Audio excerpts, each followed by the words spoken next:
Seringkali kalau kita mendekat dengan seseorang atau kita didekati oleh seseorang, yang menjadi patokan dari kita adalah hati. Apakah kita rasanya nyaman sama dia, apakah kita merasa kayaknya debar-debar sama dia, apakah ada sensasinya, atau orang sering bilang apakah ada chemistry-nya. Ya, jadi chemistry cinta itu sendiri dijadikan faktor penentu untuk menentukan apakah orang ini cocok atau tidak untuk kita.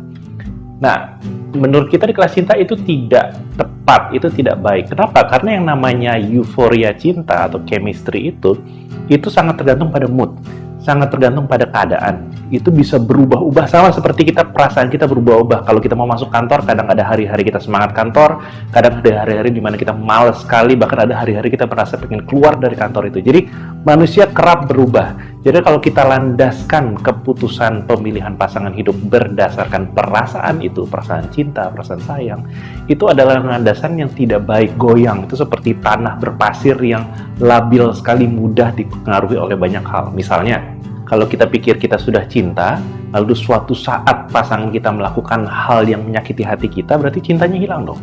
Atau misalnya melakukan hal yang membuat hati kita jadi sedih atau dikecewakan, berarti cintanya hilang. Lalu, apakah itu artinya kita bisa dengan mudah meninggalkan dia atau menceraikan dia? Kan nggak masuk akal. Jadi, faktor penentu untuk memilih pasangan hidup itu harusnya bukan dari perasaan, tapi dari kemampuan bekerja sama, kemampuan untuk membina komunikasi dengan mudah. Kalau tidak cocok, kalau tidak ada kerjasama yang kontinu, kerjasama maksudnya apa sih?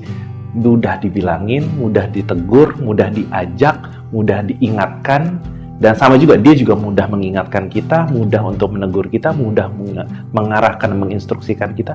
Kalau itu sudah terjadi, maka ada kemungkinan besar itu cocok, orang yang baik, walaupun mungkin perasaannya belum sebegebu-gebu itu. Ya, nah di zaman modern ini seringkali kita memilih pasangan hidup berdasarkan perasaan yang menggebu-gebu itu. Pada saat awal kita tertarik pada seseorang, kita langsung merasakan kita jatuh cinta pada pandang pertama dan kita mengeluh-elukan perasaan itu. Kita pikir itu adalah tanda bahwa inilah orang yang menjadi belahan hati kita, inilah soulmate-nya kita.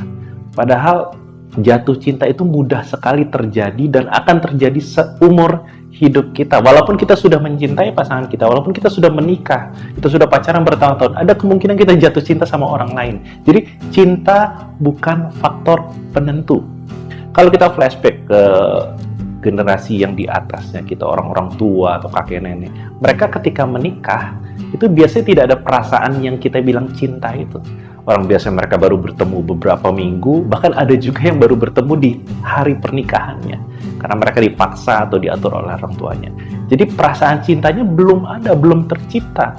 Mereka baru bertemu, baru melihat, lalu berjalan bersama-sama dalam ikatan itu, ikatan pernikahan itu, dan rasa itu tumbuh belakangan. Dan kalau kita perhatikan pada generasi yang ada di atas kita, mereka bisa bertahan lama, mereka bisa bertahan sampai tua, tidak seperti generasi sekarang yang menikahnya karena inilah soulmate-nya aku, inilah pilihannya aku, inilah cintanya aku, ini pujaan hatiku, lalu kemudian hanya bertahan beberapa bulan atau beberapa tahun saja. Ya, jadi di kelas cinta kita mengajarkan bahwa hubungan cinta itu didasarkan pada sesuatu yang lebih solid, lebih real dibandingkan perasaan saja, dibandingkan chemistry saja. Dan itu adalah kerjasama, kemampuan berkomunikasi, ketahanan, ya, atau ketangguhan saya bilang. Jadi contohnya ketahanan adalah pada saat ada pertengkaran, apakah orangnya itu bisa berkomunikasi atau nggak tahan, gampang stres, lalu jadi memaki, menyerang, atau pergi kabur dari hubungan selama beberapa hari. Kalau seperti itu berarti dia tidak tahan, berarti dia tidak cukup dewasa untuk dijadikan pasangan hidup. Kalau dalam waktu 1-2 tahun aja nggak bisa, ya jangan dijadikan pasangan hidup selama bertahun-tahun. Makanya lagi-lagi di kelas cinta, salah satu prinsipnya adalah kalau ingin memilih seseorang, kalau ingin menikah lebih tepatnya, pastikan sudah berpacaran dulu seminim-minimnya, paling minim-minimnya 1 tahun. Itu kalau emang udah nafsu banget, kalau udah nggak tahan banget gitu loh. Tapi idealnya adalah 2-3 tahun. Pada masa 2-3 tahun itulah kita mengecek kecocokan yang tadi saya bilang itu. Kita mengecek apakah kita kompatibel sama dia, apakah visinya kita, gaya hidupnya kita, pemikiran kita, tujuan yang ingin kita tuju itu juga selaras dengan apa yang dia miliki. Nggak bisa tuh, kalau misalnya kita beda, lalu kita paksain, kita cocok-cocokin sama dia. Di awal-awal bisa, kenapa? Karena masih ada euforia cintanya mungkin. Tapi kalau misalnya euforia cintanya sudah hilang, kita akan malas untuk memaksa-maksakan lagi. Kita akan merasa kayaknya kita ngalah mulu, kita mudah emosi, kita jadi banyak bertengkar.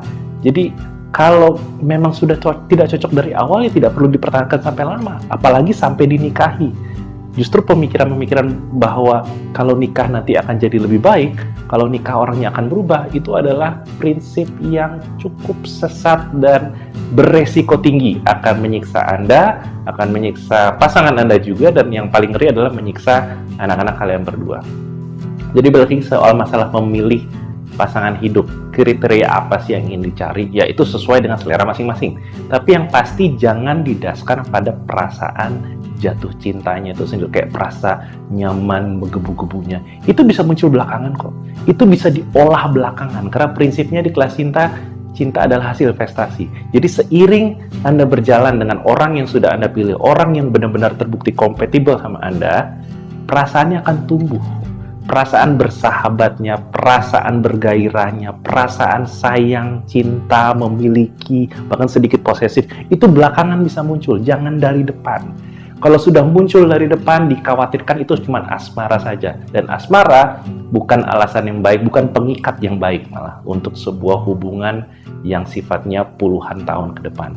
Jadi, kalau memilih pasangan hidup, pastikan memilih berdasarkan dasar yang lebih kuat, dasar yang lebih masuk akal, dasar yang lebih logis. Jangan berdasarkan perasaan saja. Sekian pelajaran hari ini. Jangan lupa untuk tonton video kelas cinta yang lainnya. Like, comment, dan subscribe.